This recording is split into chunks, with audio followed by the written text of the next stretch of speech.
सरकार banking system को और ठीक करने के लिए बैंकिंग संशोधन बिल लाई है। सरकार और विपक्ष के बीच में सहमति रही कि लोकसभा में शांति से बढ़िया चर्चा भी हो गई।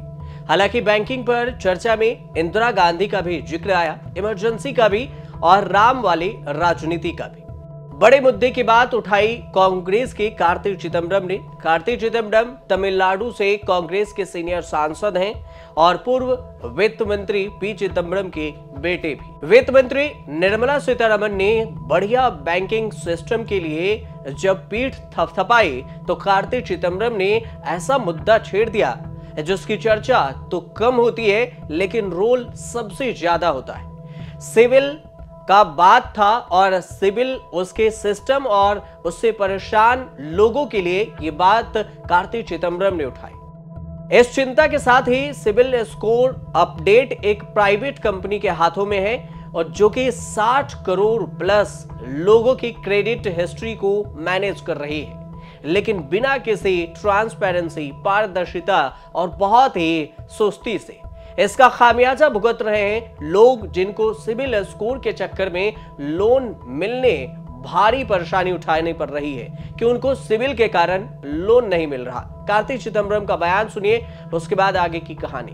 Like Chitragupta makes accounts of all our activities in this world to Yamadharma, there is this agency called CIBIL, which is making a record of all our transactions.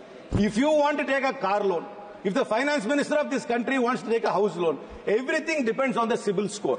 But nobody knows how this CIBIL organization works. It's actually a private company. It's a company called TransUnion. This is the company which is rating every one of us our credit based on our credit history. But we do not know whether they are updating our credit history properly. There is no transparency. There is no way for us to appeal. There is a complete asymmetry between the company which is rating us and us. There is no redressal at all, sir. Every time we go tell a bank, I have paid my loan on time, but they will say, no, your CIBIL score is bad. But we say we do not know how to approach CIBIL. It's fair, for farmers, while they get a subsidy from the government, when they use the subsidy to repay the loan, CIBIL does not update it. If you go for a settlement with an ARC, CIBIL does not update it. So there must be greater transparency. The government has missed out an opportunity to make life easier by reforming these things instead of just tinkering in the margins. TransUnion Civil Limited नाम की private company civil चलाती है और पहले इसका नाम credit information bureau limited था। Civil नाम उसी से बना है। 2017 में ट्रांसयूनियन 92.1 स्टेक एक्वायर किया था। 2000 में आरबीआई के सिद्दीकी कमेटी के सिफारिश पर सिविल वाला सिस्टम शुरू हुआ और आज बैंकिंग सिस्टम का बैकबोन की तरह यह काम कर रहा है। चिदंबरम ने इसी कंपनी के सिस्टम पर सवाल उठाकर सनसनी मचा दी है। CIBIL score loan credit card के लिए सबसे बड़ी शर्त है। सिविल स्कोर से ही लोन देने या फिर नहीं देने का फैसला भी होता है। सिविल स्कोर के बैंक लोन प्रोसेस होता है। यह जज किया जाता है कि लोन देने वाला कितना शक्तिशाली है या उसकी क्षमता कितना है, क्रेडिबिलिटी कितनी है, लोन चुकाने के सक्षम है या नहीं, पहले लोन लिया है तो चुकाने का रिकॉर्ड कैसा है। सिविल स्कोर का पैमाना 900 तक होता है। अगर सिविल स्कोर 700 से ज्यादा है तो इसे अच्छा माना जाता है और 300 से कम है मतलब बहुत ही खराब माना जाता है।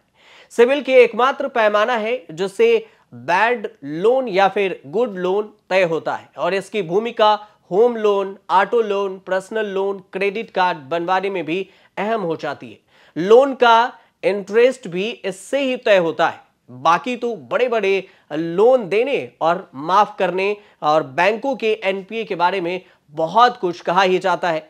फाइनेंशियल सर्विसेज में काम करने वाले बैंक, लोन देने वाले एनबीएफसी कंपनियां या फिर क्रेडिट कार्ड देने वाली कंपनियां अपने कंज्यूमर्स के रिपोर्ट सिविल के रिपोर्ट से ही तय करती है और उसी के आधार पर सिविल कंज्यूमर का सिविल स्कोर रिव्यू बनता है। आरबीआई ने सिविल स्कोर को लेकर 6 नए नियम बनाए हैं जो कि अगले साल से लागू होने हैं। आरबीआई ने कंज्यूमर फ्रेंडली नियम बनाए हैं। नया नियम है कि इस 15 दिन में अपडेट होगा आपका सिविल स्कोर। कोई अगर सिविल स्कोर चेक कर रहा है तो इसकी जानकारी कंज्यूमर तक पहुंचनी होगी। यह सिंबल की जिम्मेदारी होगी और अभी तक लोन एप्लीकेशन रिजेक्ट होता था तो कारण नहीं बताया जाता था। आरबीआई के नियम अब बना दिया गया है, आरबीआई ने नया नियम में कि रिजेक्ट करने का कारण बताना होगा कि किस कारण से आपका लोन रिजेक्ट हुआ है। अभी सिस्टम है कि पेमेंट करके सिबिल स्कोर जान सकते हैं। आरबीआई ने यह कहा है कि साल में एक बार ग्राहकों को फ्री फुल क्रेडिट रिपोर्ट देनी होगी। सिबिल में डिफॉल्ट को रिपोर्ट करने से पहले कंज्यूमर को बताना जरूरी होगा। कंज्यूमर के शिकायत करने के लिए 30 दिन का समय तय किया हुआ है। ऐसा नहीं करने पर न सिविल पर ही जुर्माना होगा और जितनी देरी करेंगी शिकायत निपटाने में उतना ज्यादा जुर्माना देना होगा। बैंक लोन देने वालों के लिए भी जुर्माने का सिस्टम अब बन गया है। जब बात निकली तो फिर और दूर तक चली गई। कार्ति चिदंबरम ने मांग की है कि आरबीआई को अपनी क्रेडिट रैंकिंग एजेंसी बनानी चाहिए, जो इससे आरबीआई और बैंकिंग सिस्टम में विश्वास बढ़ेगा। कार्तिक ने केवाईसी को लेकर भी सरकार को खूब सुनाया। उन्होंने कहा कि यह क्या बात हुई कि कस्टमर की पर्सनल डिटेल्स बदलने या ना बदलने बैंक वाले थर्ड पार्टी से केवाईसी अपडेट कराने के लिए परेशान करते हैं। I think we should stop this tyranny of KYC. When there is nothing changed, your name is not changed, your parents' name has not changed, your address is not changed, nothing has changed, but the bank is calling you millions of times in a year, asking you to update your KYC, and it's a serious harassment. Because they're outsourcing the KYC process to some third-party agency, and that agency has to make these calls to harass you. The government must bring, in order to make life easier for the customer, they must simplify and mandate that if there is no change, there is no reason to update your KYC multiple times in a year. फिलहाल banking system को लेकर कई सारे सवाल संसद में उठाए गए। इसी वजह से कार्ति चिदंबरम की भी चर्चा हो रही है। आप देखते रहिए न्यूज़ तक।